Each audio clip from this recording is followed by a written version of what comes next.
Okay, so let's talk about the misconceptions first of all. And intellectual property is property. So what happens with property? Why is property important? What if someone steals property from you? What do we call that? Theft, exactly. Okay. What does theft entail? What does it mean that someone is a thief, they've stolen property from you? It means they have it and you don't. Right? So there's a transfer of that property from the actual owner to you, and it's not a legitimate, okay transfer. Right? It's theft because the person holding it right now is not the actual owner. And the actual owner has been deprived of the property. Right? Okay? Well, think of it in terms of an idea. An idea for a thing, or an idea for a solution, or an idea for something. And then there is an infringement or a violation of intellectual property. So, I had this idea. I showed you the blueprints. Now you have that idea. Did I lose the idea? No. We both have the same idea. Right, so there's no theft involved. Right? There's nothing that happened to my idea. I still have it. It's still mine. It's still in my mind. I have the blueprint. I have whatever plans for it. She does as well. There's just one more person with an idea. That would not happen with, say, a chair. So if this chair is mine, and she takes the chair, I don't have a chair. It doesn't mean that we both have a chair somewhere. So there's something very different with intellectual property and regular property. Okay? Let's get that straight. Another way of putting this is that intellectual property, they're not scarce. Right? Because scarce means that there's a certain number of them. So if I lose one, lost against one, but with ideas, it's not the same. We just have more people with those great ideas. Right? So it is a different thing to talk about, so maybe we need different rules as well. Okay? Then, how about originality? So we tend to think that, well, someone has an idea, well, it's their idea, they thought of it. So someone else should not be able to take the idea, even though we just established that they're not actually taking the idea, they're just copying it. They're having the same idea. But the way the system works is that you record your idea with the authorities, you get the rights for that idea. No one else can have the same idea. But that sort of assumes that an idea is unique. That someone has that idea and nobody else did. That's not actually true. Think about that for a second. Okay? Ideas usually come to people because of what they see, what is happening around them. Ideas are usually born because it's their time. And they're born in many minds at the same time. So if you read, for instance, there's a book by Matt Ridley about the inventor of the light bulb. You know who invented the light bulb? Thomas Edison. There were at least 20 people inventing the light bulb at the same time. They had nothing to do with each other. They just had the same idea. Now, how's that possible? Who knows? But the technology was in a certain place, the ideas were in a certain place, the discussion was in a certain place, what have you. And they were like, maybe we can replace gas lighting with something else that burns inside a bubble, that sort of thing. So many had the same idea at the same time. And me being a trained economist, the whole freaking field is based off of this simultaneous ideas. So, if you take an economics courses, you know that economics is based off of marginal analysis. Right? Well, there was a revolution in economics in the 1870s. The marginalist revolution, or the marginal revolution. Well, it was 3 guys at the same time who had the same idea. And they wrote books about that very idea at the same time. They had no clue about the other two. any one of them. They still wrote treatises and they talked about those ideas. And they invented those ideas. So what if, in this case, you had Karl Menger in Austria, you had Claude Ross in France, and you had Jevons in the UK. What if they had gone to their patent agencies at the same time and said, this is my idea, this is unique, this is mine? We would have 3 different originators of that same idea in different countries. That doesn't make any sense, does it? Right? And suddenly we had 3 inventors of the same thing. What does that even mean? So very often ideas are not unique, ideas are not original with one person, they're original with a lot of people. When they think about similar things or very, very close to the same thing at pretty much the same time. So a lot of what we think about ideas is actually wrong. Because it's not theft, as we talked about just a minute ago, that someone sees the blueprints for your idea, or you tell them about the idea. It doesn't mean that you are deprived of the idea. It just means that they gained the same idea. They learned from it. And it can be the case that many people have the same idea. Just like people tend to fill in each other's sentences when they're talking. Because, well, the situation is right. It's the same for them. They're sort of the same background, whatever. So they just have the same thing to say. It's the same with ideas, right? And since they're scarce and they're not original, the whole system sort of falls. What remains is really saying that, well, this guy had the idea. He has a right to the revenue of that. Or why not the other guys? And what does it mean to have a right to revenue? That's very simple. Now we're getting into the economics of it all, because an idea itself is not valuable. An idea itself is valuable if you sell it. If someone thinks it's valuable.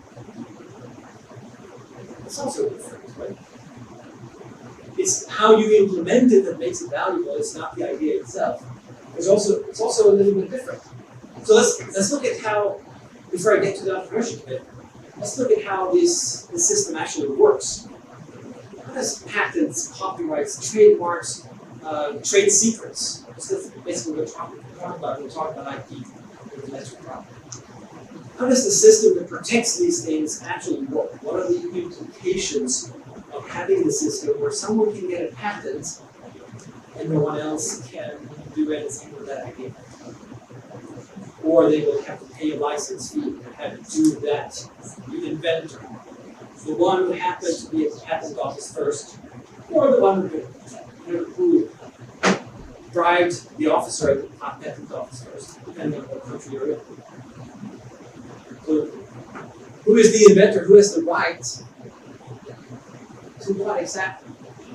Okay? So the first thing, if you protect certain ideas, you say no one can compete with whoever had this idea if it's licensed and if it is protected by the government. That's what we're talking about. What that means is that whoever invests in research and development, wouldn't they choose to invest in such things that can be patentable over things that cannot? True?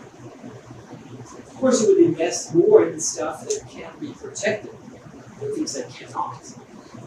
That doesn't mean that consumer value, that satisfaction, that wealth, that prosperity and well-being is necessarily what can be protected. But the investments are going to be where the investment can be protected, where you can get a greater return much more easily, because, well, that's what the system says. So already we have a distortion, right? Because when people and businesses invest in creating new products, creating new solutions, creating whatever, they will no longer consider the situation as it is, but they will say, oh, wait a minute, there's a system here saying that if I skip that idea, which I think is awesome, which I think will do a lot of good in the world, which might cure cancer, but I can't patent it. Let's not do that, because there's this idea here for a new type of toy, which is more novel, where I can actually protect it. Where I I can get a patent. Well, if you would choose what is more valuable to society, treatment for cancer, cure for cancer, or new toy, it's a little bit of an extreme example, but if those are your ideas, and you choose the toy over curing cancer, who is that good for? It's good for you who create the toy, maybe, but definitely not for those who have cancer. Right? So there's distortions already, and people are not investing where they think they do most good anymore. They're investing where they think that they can get the protection. Okay? So, Big Pharma, they do this all the time. They're investing in producing new pharmaceuticals where the next pharmaceutical, the next drug, is patentable rather than investing in treating and curing disease. Because that's where they have the money. As long as they can just sell it, no one else can compete. Easy. Right? So the low-hanging fruits, the low cost for creating a lot of benefits, then you have those low-hanging fruits that just hang there at the bottom. Instead, they're reaching to the top to grab those fruits, whatever they are, to get those that can be protected through patent systems. Okay? Now that's a big loss for society. Even if you can still argue for patents, but that's not a loss. Do you agree? Okay? So it also means if you have a patent, why wouldn't you then continue to do research to extend that patent and make sure to milk the market, get as much as possible from the market the way it is? Of course you can. So as soon as your patent is about to expire, what do? Or wouldn't you then direct research into creating the next thing that you can patent so that you can uphold that monopoly? We see that a lot in big pharma. That's what they do. I mean, if you, some of you might have someone who has taken Losec, the drug. It's a proton pump inhibitor. Simply that it limits or reduces the acid produced in your stomach. Okay? Well, the patent was about to expire. So what did they do? Well, they invested a lot of money into producing a similar drug. Pretty much the same thing. You might have heard of Nexium, purple pill. That's the next generation Losec. Losec is nowadays no longer a patent because it expired. So they took what they had and they patented quickly the next generation. And you don't have to change it all that much, perhaps. You just need something so that you can continue to pretty much overcharge customers. So that might actually explain part of why healthcare is so darn expensive in some countries. I'm not going to mention it. Okay? There are other examples of this, of course. Some of you might have heard of COVID-19. Well, outside of campus, there's this pandemic going. Okay, so the whole world is sort of affected. Well, some people claim there are studies on this too, that an old drug from the 50s that works treats it. Whether that is true or not, we'll go into that. But ivermectin is supposed to be one of those that you can use. Well, there's also a drug in trial right now that is based off of, if I understand this correctly, is based off of this drug is dirt cheap. It's not a patent or anything like that, which is called molnupiravir. We're getting MD to pronounce it correctly. Which is, in a sense, just a tweak of the old one, but since it's new, you can get a patent. And if you can get a patent, it's no longer like $3 a dose. You can charge almost $700 a dose, perhaps. So, how about that? Which one would you choose if you're a for-profit business? Well, I mean, if you're a physician, if you want to treat people, which one would you choose? $3 or $700? $700. It's is different, right, depending on what your goals are. But the system allows you to profit from the system without necessarily adding benefit to the outcome. That's a problem, isn't it? So the system needs to work really well in order to work at all, in a sense. Okay? And of course, there's regulatory capture. When have you heard of that term? I'm surprised. Regulatory capture means that, well, you have the lawmakers, you have the politicians, the policymakers, you have the agencies creating rules. If you get close to businesses, and if businesses say, pay for their vacation, this happens a lot in big pharma and big doctors, then they can give extra favors. And there's a revolving door between the FDA and the big pharma companies and things like that. Right? So they know each other, basically the same people, different times, they play different rules, this sort of thing. So if you can make the rules, you can keep others out, which is pretty obvious. But you can use the law or rules to keep competitors out, especially new competitors out, then that means you're going to make a lot of money. Am I right? It's an easy way of not having to compete and show customers that your product is more valuable than the others. This hassle. Instead, you just buy off a couple of politicians and then there you go, you're the only one. Perfect, right? Okay, so how does this relate to intellectual property? Well, have you guys heard of this thing called vitamins? How many of you take vitamins? Have you heard of those initiatives trying to ban vitamins? To make them prescription-based? No? Because that has been the case for many times, but it's been killed every time so far. Because in pharma, they make money off of treating your disease. If you would take cheap vitamins and never get a disease, that's no problem. So if you then, there are risks with vitamins. You could take too much. So if you take too much vitamin C, some people say you get kidney stones. Right? So there's a risk. Same thing with everything. If you eat too much ice cream, you can get antibiotics. Right? But how do you protect your profits? Well, talk to your fellows, your pals in government, and you make sure that they understand that, you know what, there's some dangers here. People get kidney stones. This is horrible.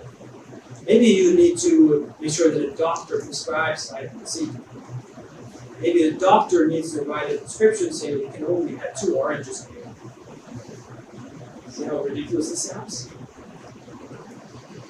Well, if you can do that, so you have to go and see a doctor. The doctor might say, well, there's something more effective than vitamins. Because here's a drug instead that you're already sick. Right? Whereas, had vitamins been over the counter in the store, you might have actually gone to the store and just had your vitamins every day for 20 years before there was any disease at all. But prevention doesn't really make that lot of money. Okay? So many times, and I've signed lists myself, opposed to banning vitamins in stores, in those health stores, because corporations have pushed for forcing vitamins to become prescription-based through law. Well, that's a good way of protecting your profits or increasing your profits if you're selling something other than vitamins. If people get sick and move through, that's also good. But not, of course, if you at the same time you do that because you made sure that they couldn't stay healthy first. But that's one way of playing the game, right? So there's that type of regulatory capture. Another one is a famous example. Many of you have heard of Mickey Mouse. Okay, so copyrights, that's something that you get when you create something new, like a drawing or a comic or write a book. I write a book myself, so I have copyrights. Okay, well, Mickey Mouse, copyright expires. just like everything else. Well, copyrights have been extended and become longer and longer and longer. And there have been people looking into this, finding that, well, it seems like every time the Mickey Mouse copyright tends to expire, it's about to expire, they just extend the length of copyright. Every time. So now it is, what, Steve, 70 years after the author's death? Okay? Why would the author need a copyright 70 years after his death? Who do you think is in heaven or below? Still making money off of that. The corporate pharmaceutical owns the copyright. It owns the copyright. Yeah, of course it is. But still, it's something weird. With the extension of it, right? That's regulatory capture. This is pretty powerful, especially in the arts and comics space, right? So you have all these weird implications of this type of system, because it creates insiders and outsiders. It creates those who have the privilege and those who do not. Right? It separates those two. So drugs, vitamins, or he who registered his idea first, he who did not. Oops, sorry. You were too late. Or you submitted your application 5 minutes later when that happens. Right? So it separates these things. And it creates artificial rents, as economists would put it. So let's talk about that. Let's talk about the entrepreneurship bit, which I think is the strongest argument. So when you're an entrepreneur, you create something new, you innovate something. What do you need in order to make money off of what you innovate first?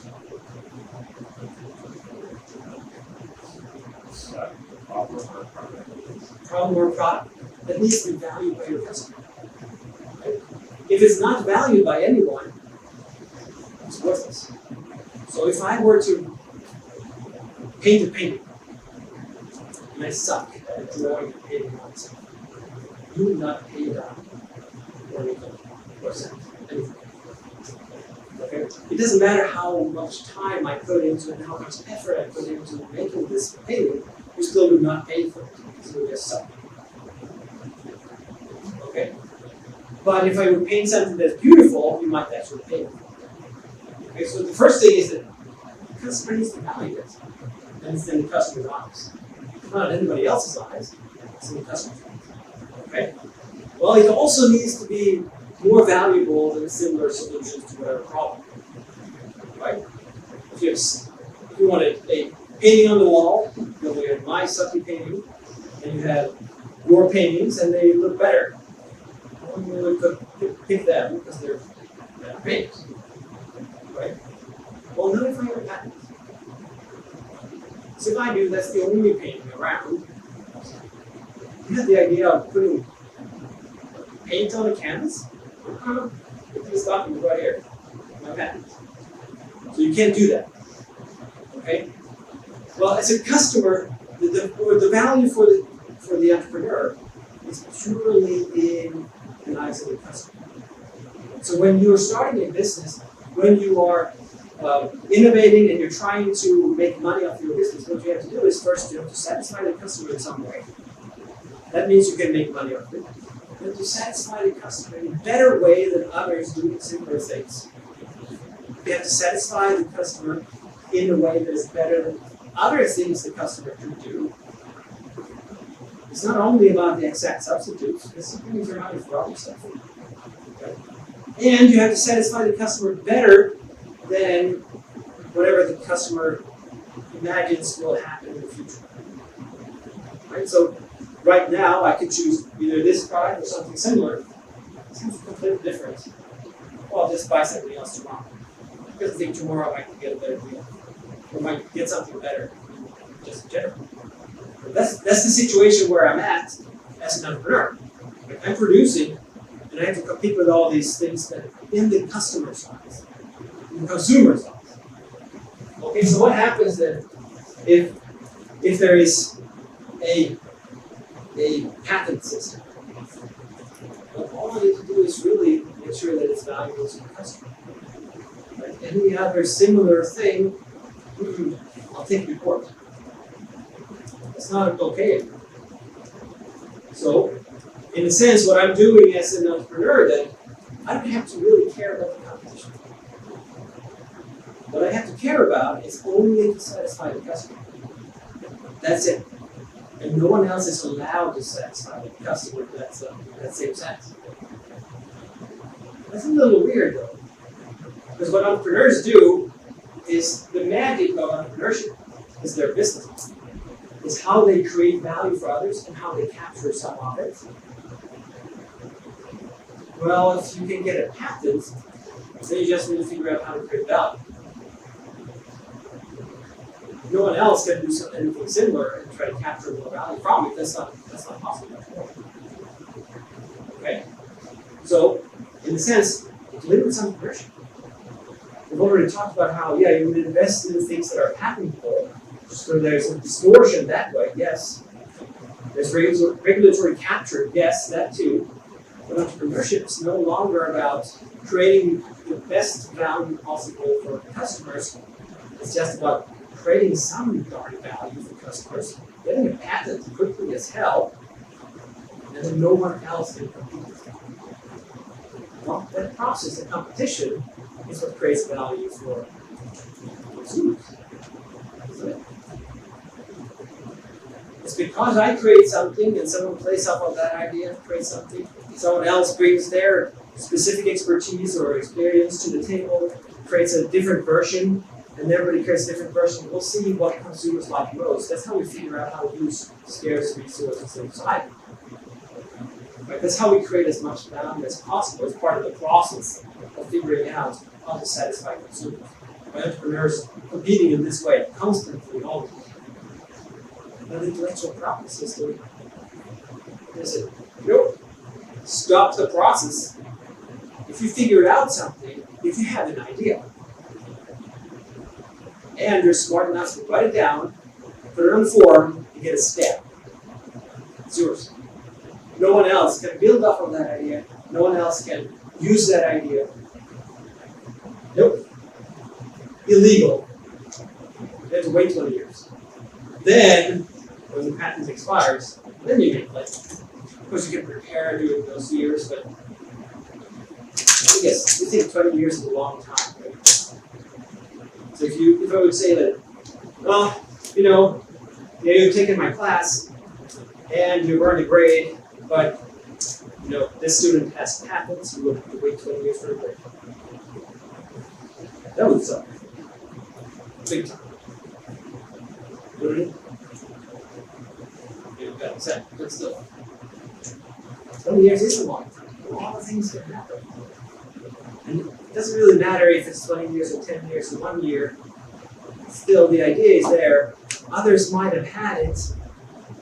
No one is taking anything from you because they copied the idea or because you told them about the idea of the patent. Because it doesn't mean that you have a right to your customer's money just because you have the idea. That's what entrepreneurship is about. It's about figuring out how to best serve the consumers. And taking ideas out there, combining them or tweaking them or figuring out a different way of delivering them or what have you. All of those things, you can make money off of serving the consumers in the best way. But with the intellectual property system, you just need the idea. And then you just need the privilege, the monopoly of that idea, whether or not others have the idea, whether or not others can serve consumers better, it's yours. There you go. Outside a good system, you get patents if you're like Steve. Right? If you have 15 patents, was it? 15 patents, and those are all you need to figure out is how to sell them. And you can make money. Because no one else can do anything similar. Now how about the rest of society? How about everybody else? How about all those consumers who would rather have a tweak of Steve's great ideas? You don't have to wait 12 years. So, in a sense, we're sacrificing the consumers to provide some people with a monopoly of ideas. And we also establish that, well, by giving them monopoly ideas, we get a lot of funds directed into ideas that are patentable, rather than ideas that solve real problems. So we have problems all around. All over the place there are problems. And all of those are what economists would call inefficiencies. Right? They would create less value than otherwise would be the case. And they would focus on really expensive R&D because that's patentable, rather than inexpensive solutions to problems. Because they're not patentable. So someone else might offer the same thing. But that's a system that is, it's a little screwed up, to say the least. Isn't that the case? Maybe there's something wrong, isn't there? Something that doesn't really make any sense. We're not curing disease, instead we're getting the next generation of the drug we already have. But it's already available as a generic. It costs like $5 a month or something. Instead we get, yay, next generation that does basically the same thing, but it's $700. Is that the outcome we want? Economically speaking, it's definitely inefficient. There's a lot of waste going on, a lot of research going into things that it's not really guided by the value that you could contribute to consumers or society. It's guided by something else, by the monopoly you could get. Because you come up with this new thing that is patentable. See the problem? Okay, well, if you see the problem, let's talk about potential solutions. Let's talk about what might be wrong with the arguments. I'll stop there and open for questions. So right there. So if we didn't have ways to protect intellectual property, what would stop monopolies from forming? Like if you had a great idea, but then this company that has way more money and resources takes it before you can even have the chance to do anything with it, and then they just keep growing and growing and growing, like what would stop that? Not a whole lot, probably. On the other hand, getting a patent is a monopoly. And it's not a monopoly because you are so much better at using the idea. It's a monopoly because government says so. Right? So it's an inefficient monopoly, versus what you're talking about is efficient monopoly, but less inefficient. Right? And I think also, if they can copy, someone else can copy. The point is not that an idea is born, because usually we have to separate and distinguish between invention and innovation. Those are different things. Invention is the idea. Innovation is bringing it to market and making it useful and valuable to people. So most ideas, you might have heard of first mover advantage. First one in the market, yeah, takes over and just relaxes. It's a lot of it. So very often the first mover, if they play their cards absolutely right, especially if they have a patent, then they can make a lot of money. Very often they make a lot of mistakes. Because entrepreneurs don't know exactly what consumers want. So they will need to figure that out, so it's a very costly process. So usually the second mover, you can just observe. So as you do that, people always trying that. Oh, that works.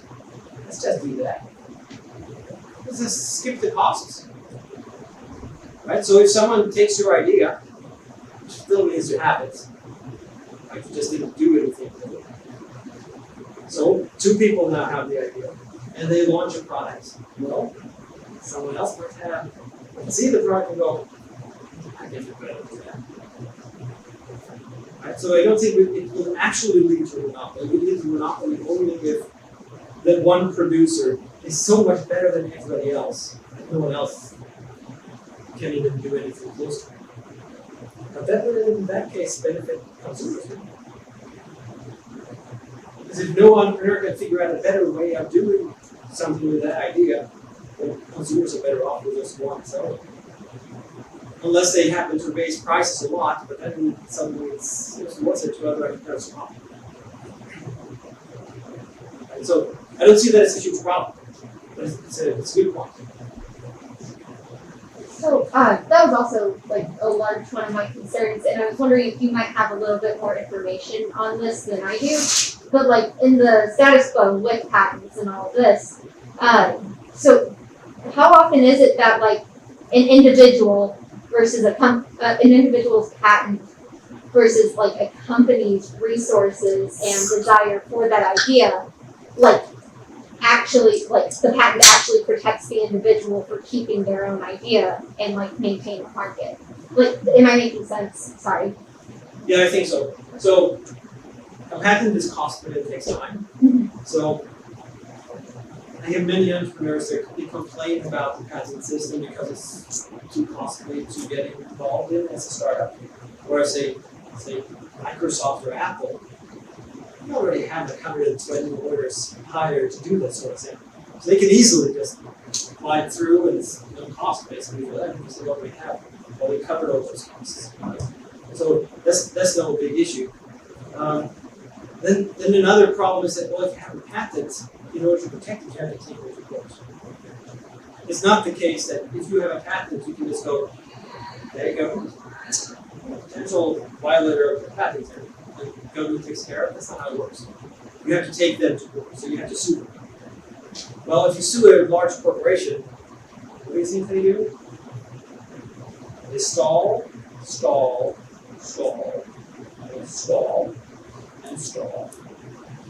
you run out of money.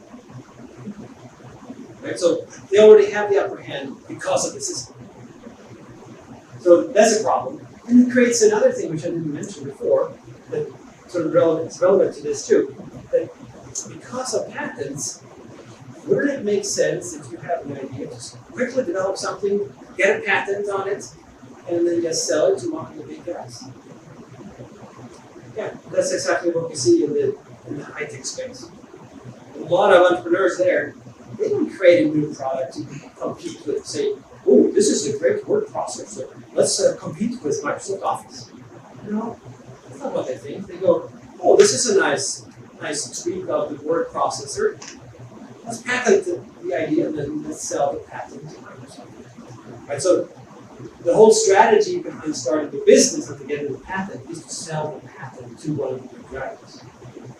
That's a completely different market. It's not actually about satisfying consumers anymore at all.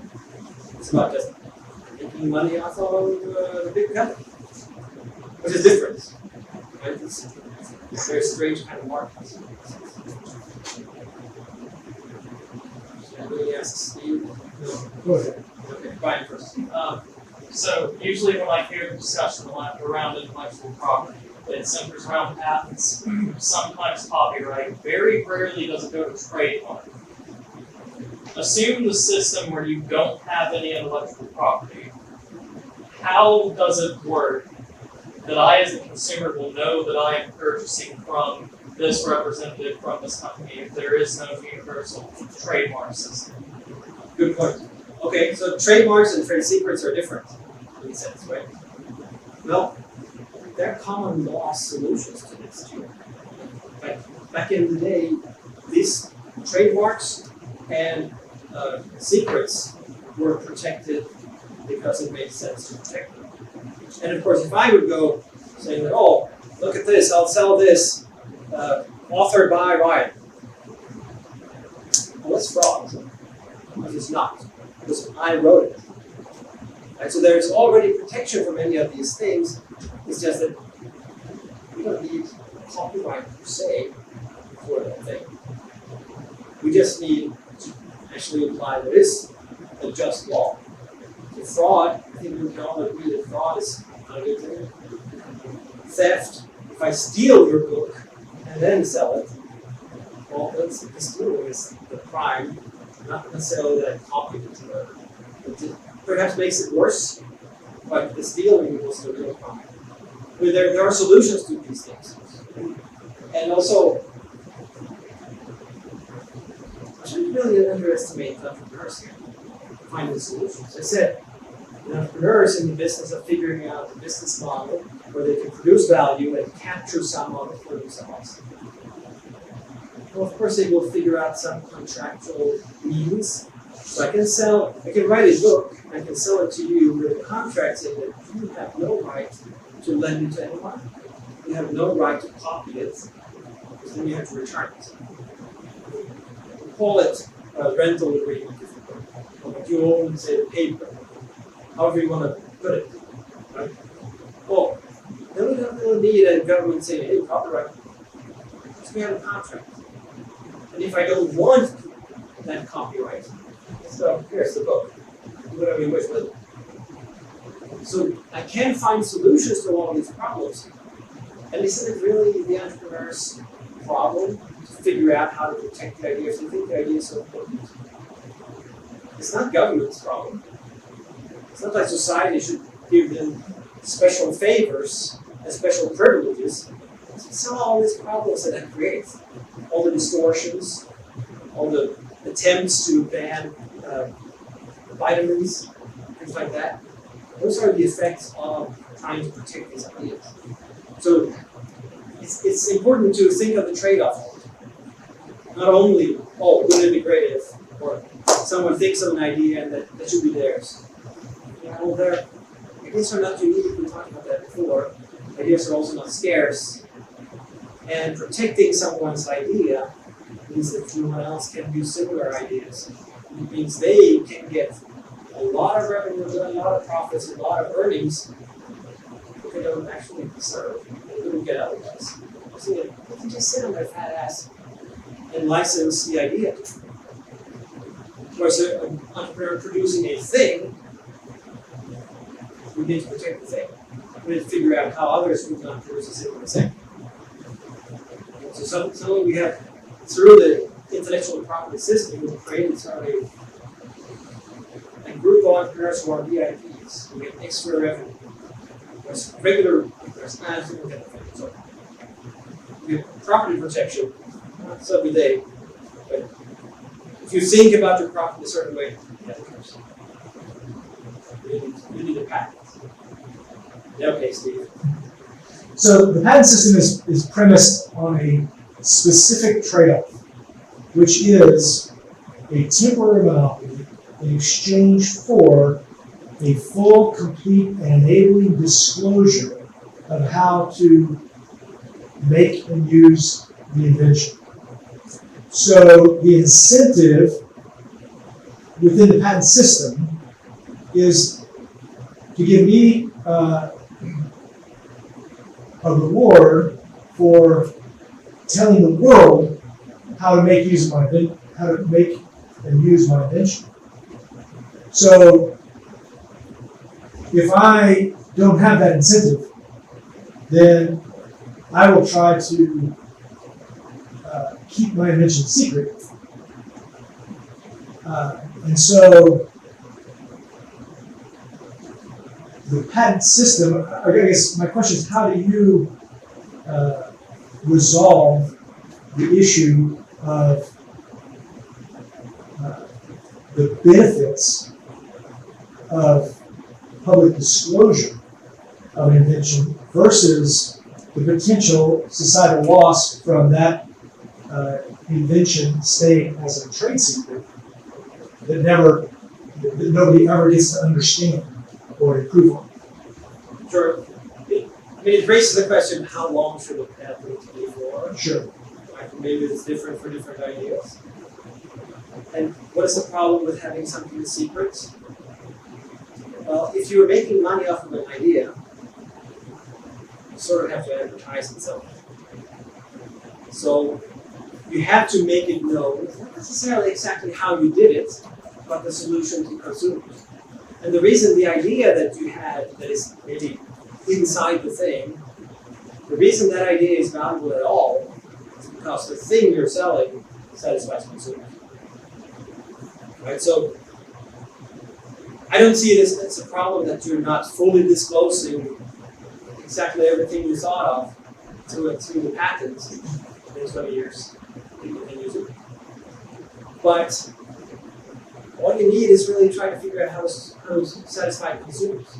So I think what you're leaving out there is that you're thinking the idea itself, the invention, not the innovation. And the innovation is what is valuable and what is important. But I don't have to wait 20 years. So if you invent something that gets published immediately, I can start improving. Now, if I come up with an improvement that adds value, then the only restriction is I have to get your permission. Which all that means is that I have to give you a cut on my improvement. But it's still gonna happen if it's valuable. Sure. I don't see how that is an argument for creating a system where you can be granted a monopoly. Because you don't actually have, when you have a patent, you don't actually have to create anything at all for consumers, right? You get the idea, you need the patent, and you say, ooh, I want to do something, make something useful out of this idea. So I just had an idea. I'm a patent troll. So I had plenty of ideas, and I hired people who they all have ADHD and whatever, and they just have crazy thoughts, and they just patent the whole thing. And then if anybody wants to use these ideas, you have to pay me millions, or wait 20 years. Right, so it opens up for this sort of strange type of business where you're only making money off of the system, where you are only exploiting that restriction that is placed off of people in markets. Whereas I think it's obvious if you're starting a business around a new product or something like that, you want to shield some of it from your competitors, but you want to make sure that you are first, and then figure out those tweaks first.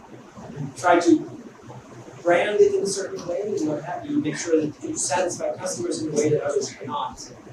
And that's how I see the market process overall.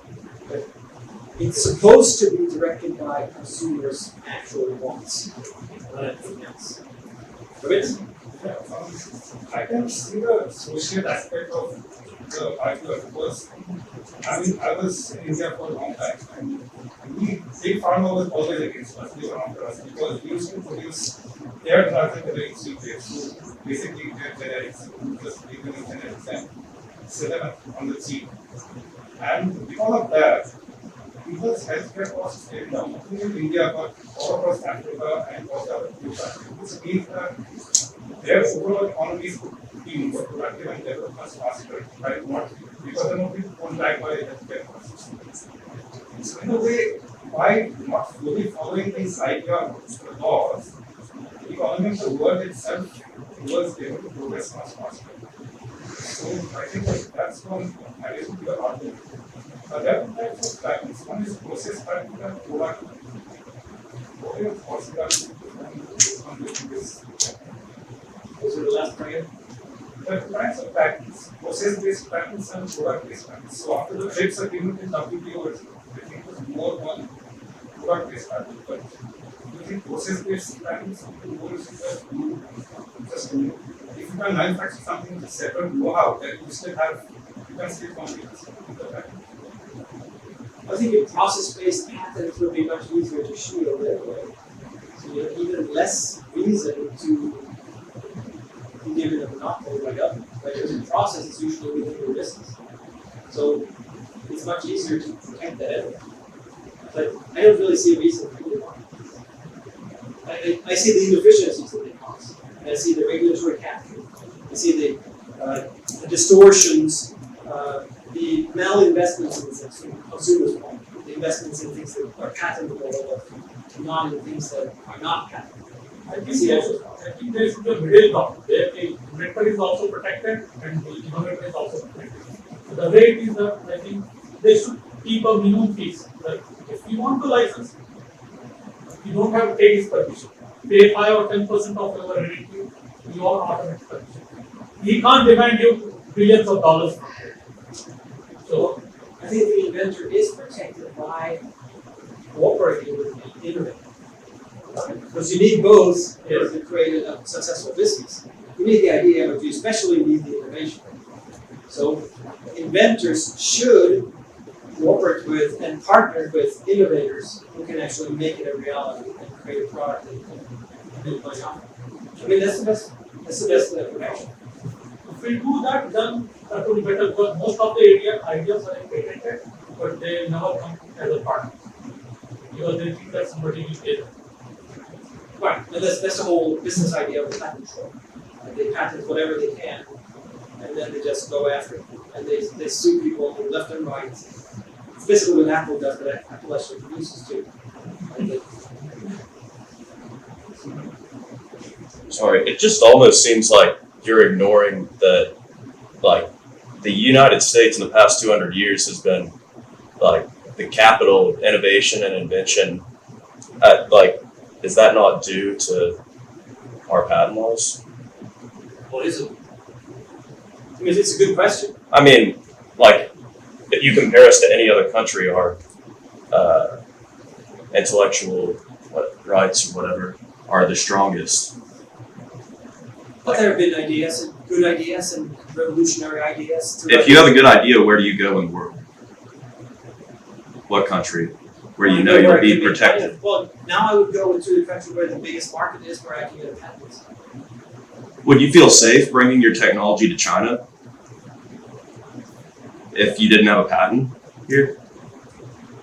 Or would I feel safe? Or if I anywhere? had a patent and go to China? Well, yeah, yes, because you at least know that it's backed up in the world, and you know Outside of the China? what's. Right? I mean, that's the big issue. with But China. you see what I'm saying? They're very weak on intellectual property, and we see what happens there. Everyone just copies everybody, and the innovation, it just isn't So there. why is copying not how China rose? I mean, you're saying It's cheating. that's a different issue, isn't it? Because you're I saying mean- the U.S. is successful because of the patent system. China rose to some sort of economic might in a short time without protecting patents. Well, cheap labor kind of helps that, and Yeah, Other but things. Other countries have cheap labor, and they're not doing very well. well, also the organization of the Communist Party. Other countries don't have that as. I wouldn't go Straight. there. I mean, North Korea has both cheap labor and Communist Party. I'm just saying it's in the Constitution, and some of our founders Oh, yeah. were huge inventors. You know. Look, I gotta it's in the respect. Constitution. I'm not saying it would be easy to get rid of it, or Mhm. I'm not saying exactly what would happen either. I'm just saying that the system has obvious flaws. Oh yeah, I'm not saying it's run correctly. No, I know. Yeah. But I think that without the system, the market would run better for consumers. Kind of backing off that idea, earlier you mentioned that like people would invest in things that they can protect. Right, you were saying that like a cure for cancer isn't being researched as much because it's not protected, it's causing different incentives. People doing for something they can't protect. But I guess the problem with that is like if you have no patent laws, the incentive still is to not go for those things like cure cancer. Right, isn't the problem with having incentives are laid out? And I'm like, Yeah, but how much would someone be willing to pay for curing their deadly cancer? so okay, a lot, but I guess the There's problem a is huge that market. why would I put in a ton of my resources into trying to find a cure for cancer? It wasn't guaranteed that I'm going to benefit. I mean, it's up to you to figure out how to make it benefit out of it. Yeah. The issue here, though, I think, is over investing in research and innovation. Right? Because the problem is also that because you're protecting these things, well, for many businesses, it makes sense to take money and put them into research and development. Maybe you can get a patent for something at some point, rather than solving problems here and now. Right?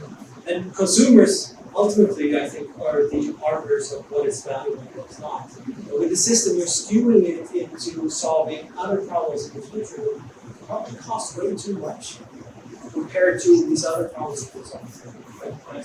So just one thing. You have an issue with prevention versus treatment. Right? So yeah, they're investing a lot of money right now into treating cancer and finding a cure and all this stuff, right? Well, they're also investing money into lawyers trying to stop vitamins from being over the counter. Whereas you could have a bunch of people, we do have a bunch of people, researching how to not get cancer. Well, they'll probably save more people and lower expense overall. Instead, we get all these kind of these weird drugs with potential very bad side effects in the future. And potentially we might not be able to buy vitamins. And so the trade-off is very skewed. And I guess my point with what you were saying is that is it possible that America's patent laws have at least opened up this area of innovation in the United States and that countries like China are really profiting off of that because they're stealing ideas from here? And that's not really Potentially. I mean, I wouldn't think that China is a source of a lot of great novel ideas. So they have plenty for consumers for everybody. It could be the case. Who knows? I guess I had a follow-up question with what you said. So we've all seen Shark Tank, right? Like there are these investors and then there are these entrepreneurs that keep coming in with different ideas, just tweaking it a little bit, and they file patents left, right, and center once the products are out. So how does that go about it? I understand that there are different kinds of patents that you can file, like just catching one material or just tweaking it a little bit, like how you said. So how does that function? Because suppose, say, or there are different, say, a really big investor or product is already out in the market and I'm coming with just a tweaking, but it's kind of helping the customers and they file a patent with that. So how does that? When you offer a better solution, then you should probably have advertising and sell it. Yeah, so because they keep filing patents, like Oh, yeah. they keep coming in and then Oh yeah. And if I were to consult the startup, I would tell them to get as many damn patents as they can. okay, so if as an Because the system is there, so you can get automatic protection. That doesn't mean though that I'm saying that it's a good system. Yeah, for that actor, yes. But the system overall hurts consumers. Because you have all these businesses getting monopolies and monopoly privileges for many, many years. And thereby stopping some innovation and stopping value for consumers. So if I would say, how would a better system work? I would say get rid of IP. But since there is IP, if you start a business, you can get a patent. So even as an entrepreneur, I come up with something and then I would have to file different kinds of patents just on the same product, like for even to prevent it from getting like how to sell that if somebody else can just tweak it a little bit and just set it off at the same time. So even just as an idea, I would probably like different kinds of patents on that just to get it up in the market. Well, not necessarily. Depends on what your idea is. And you can't. Nobody else can be very close to your patent, because then they're in violation of the patent. You have to take it to court. So, but you still have to take it. Just one follow-up question. What she's essentially saying is that having these patent cycles take revolutionary goods, and all you have is these incremental goods which are taking place and all the big, really big innovations that which actually creates value to the Yeah, maybe. I mean, you would definitely patent a revolutionary idea. Of course, you wouldn't try it first to see if it's actually revolutionizing for consumers. You would patent it because you think it is revolutionary. That's it. I'm not sure it goes one way or the other. It's not obvious. So I want to come back to the temporary monopoly does not stop innovation. What it does is it gives the temporary monopolist an additional share of whatever is innovated on top of that patented invention. So as long as I can add value by improving on your patented invention, then I'm going to do it. And I'm going to give you a piece of it, and the consumer's going to get it in return. What piece are you giving? Because you're dealing with a monopolist. who has the only right to an idea that he wants to use. I mean, it's not like it's a level playing. Right, it's not a level playing field, right?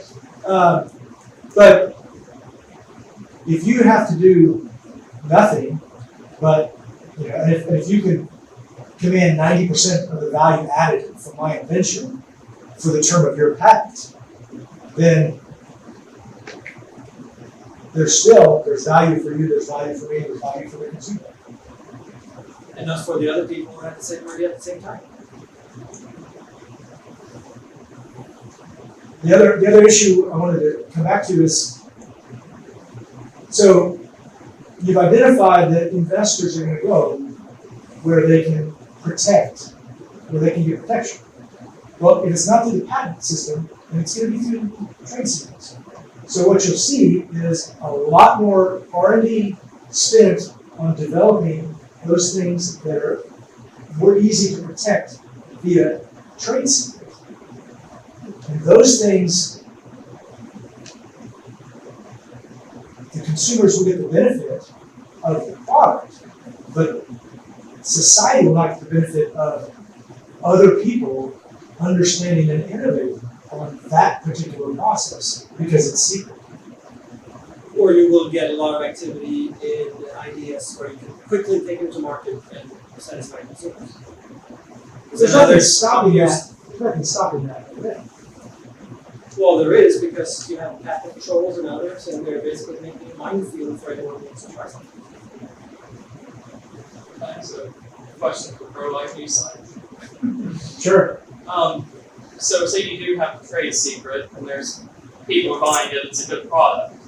If I'm another entrepreneur, why wouldn't I just try to make my own system regardless of whether or not I know what you're doing? Why wouldn't I just compete anyways and then it just levels out over time? Well, that's fine.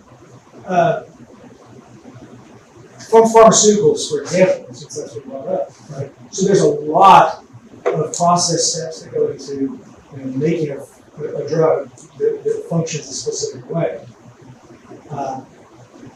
So with a patent, I have to fully disclose that. Right. So the day after I file my patent application, you can go and start research on my innovation, ways to improve on my innovation. Whereas if I have it and I keep it as a trade secret, it might take you 2 decades just to figure out what it is that I'm doing secretly.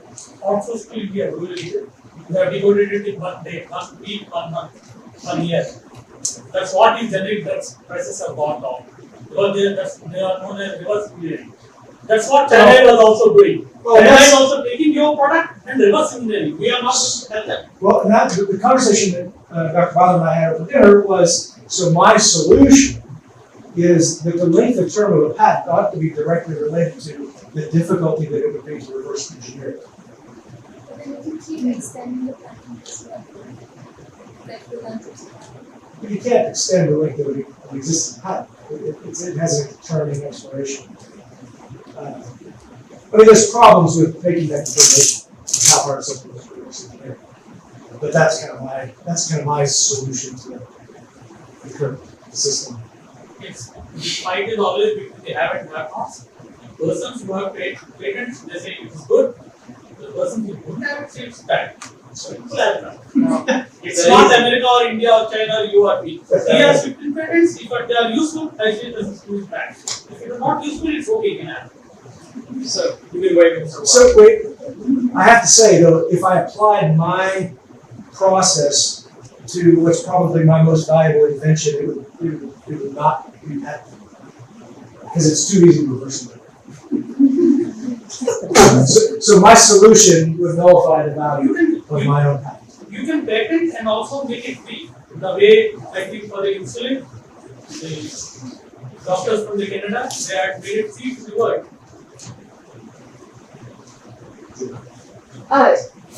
Yeah, sorry, this is also directed to you, Dr. Cross. So following like the pharmaceutical example, so I guess like even using like this new system, I feel like using like insulin as an example, like the cost of insulin is so astronomically priced in comparison to the like the resources that it takes to actually produce it.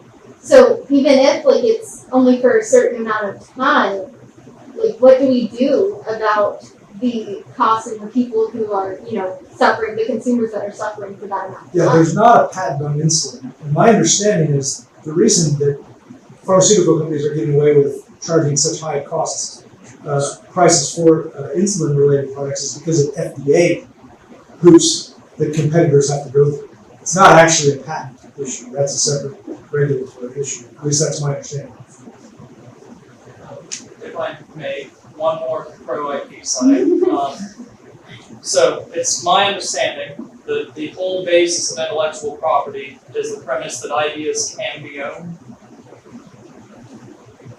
In the actual world, ownership doesn't expire. If I have something, if it is my property, that property doesn't then expire. How does that transfer over to the world of ideas? Yeah, see, I don't think it's premised on the concept that ideas can be owned. I think it was our founders, when they wrote the Constitution, recognized that there was value in public disclosure of everything about how to make and use an invention. And they decided to give an incentive for inventors to make that public disclosure in exchange for a temporary monopoly. And that was a decision that was made that was purely economic and societal and not based on any philosophy that there actually is some property associated with it. At least that's my take. So then that's purely utilitarian and not. I think it is. I mean, I haven't read enough of the founders' writings on the topic. I'm just going by what's in their Constitution. Alright, let's go to the question there. In response to that, if you want to reuse this property, how would ownership expire? I guess it would be more like renting an idea from either society or the government, depending on how you do it. But the cost of the renting would be just the effort it took to come up with the idea in the first place.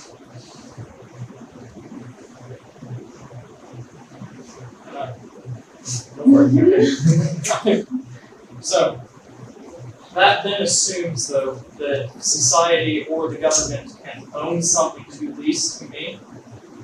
But that's a big assumption there that I don't know how you can derive. Because if someone does have an idea, we don't just assume normally that some entity owns it, unless we write it down on the paper for a patent or a trademark or a copyright. So, then my question to you would be, if I am just renting it from society or the government, how do they own it in the first place for me to have to lease it? In response to that, I think it's pretty much voluntary that you're saying that, yeah, okay, I will own the idea for it, I will patent it, and that's voluntary, that I'm okay for having it for a certain period of time in exchange for something. So that's ongoing action there. You are giving the right? That okay, I'm okay with certain period of time to get the incentive for the idea that I'm following up with. So you can't really actually counter question them because they are saying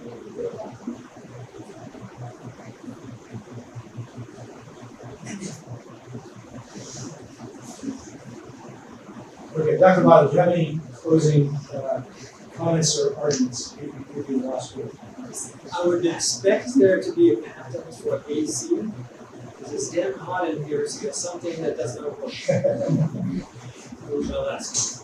Okay,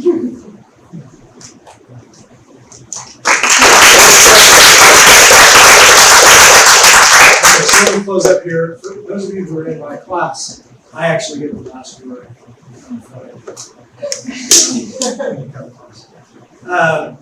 Okay, so I want to tell you a little bit about what's coming up. So we've got some book studies that we're doing this semester. We're in the middle of this book, Science Set 3. We've had 2 sessions on it. We have 3 to go. So we've only gotten through the first 3 chapters. So if you're interested, we meet on Mondays over lunch. You get a free lunch. If you show up to 3 of the 5 sessions, you get your book paid for. So there's 3 more sessions. And then we're going to look at a book from George Gilder on artificial intelligence. We're going to do a book with Dr. Jerry Richards called Human Advantage that looks at artificial intelligence and creativity. He's also going to be one of our speakers here on October 18th, so that's 4 weeks from tonight. And he'll be across the hall in Starlight Terrace. 2 weeks from tonight, we have Josh Hammer is going to be here talking about federalism within the context of state-by-state cannabis legalization. So that's 2 weeks from tonight. That'll be at Student Union Theater. And then November 15th, we're going to have a pre-screening of the movie The Bigger Bubble, which is the sequel to the Housing Bubble, which will show up. And also, so after each of our Free Enterprise Society meetings, the next day, we have a small group discussion over lunch. So tomorrow over lunch, we will discuss intellectual property. We'll be in Student Union 297, which is, oh, no, sorry. Tomorrow we're going to be in Council Room, Student Union 412. Just down under. So that's at 11:30 tomorrow. Remember that, we can talk more in depth and get lunch. So the day after each of our Free Enterprise Society meetings, we'll have a real just one discussion. So thank you again for Dr. Madam.